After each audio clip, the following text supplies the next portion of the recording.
Hello, Andrea St. Amand. We're going to have our drawing. I'm so excited. And then we're going to talk about empathy. So here's the drawing, you guys, for the free spirit guide reading in the hat.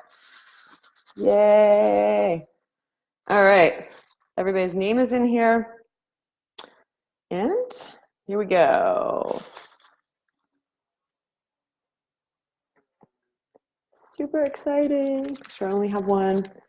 All right, Shauna Winklebauer. Yay! Make sure I'm saying that right. Let me see how terrible my handwriting is. Shauna Winklebauer. Yay! Shauna, congratulations. PM me. Yeah, PM me and we will set up a time. For those of you whose name did not get drawn, very special offer is 60 minutes for only $125, which is a half price offer. So I'm gonna meet you where you are, get a spirit guide reading, and then whatever else you need for 60 minutes, 125. Reach out if you want to schedule something, Shauna. I look forward to talking to you. Okay, empaths. Are you an empath? Are you an introvert? Or are you actually an extroverted empath? So the reason I want to talk about this is because hi, Pamela. The reason is that we think of ourselves as one thing, one way, and then, or we might even do personality tests that stick us on one end of the spectrum, but we find ourselves acting in a different way, and we're like so confused. So it helps me to break things down.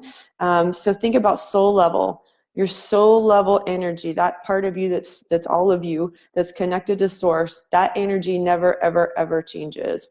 We then have our mental body energy, our brains, and then we have our emotional body energy, and then we have our 3D physical body. So our emotional body is, think about emotion. Emotion is literally energy to get your 3D butt in gear and moving. It is energy that gets your body into motion.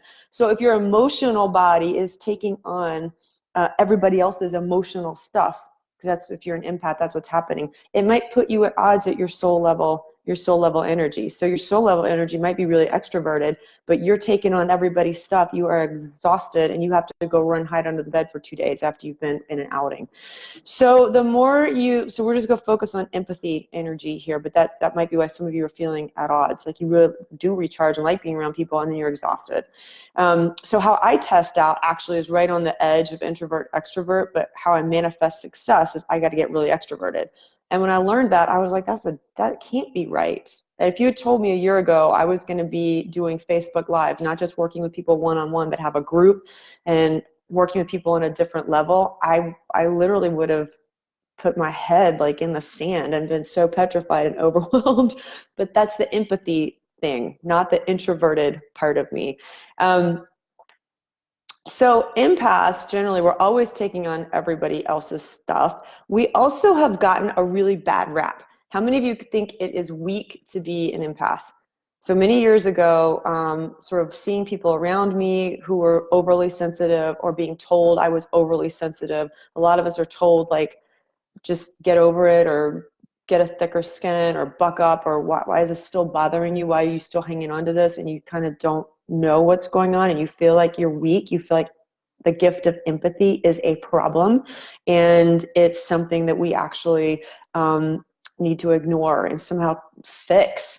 So that was my attitude forever. I mean, being in a big corporate law firm, you have to tough it out. So that was my attitude. And I had, later on in my spiritual development, I was like, oh yeah, I might be a little bit of an empath. I had no idea where I was on the spectrum, and it is a spectrum. I had no idea I was way the heck at like the highest level of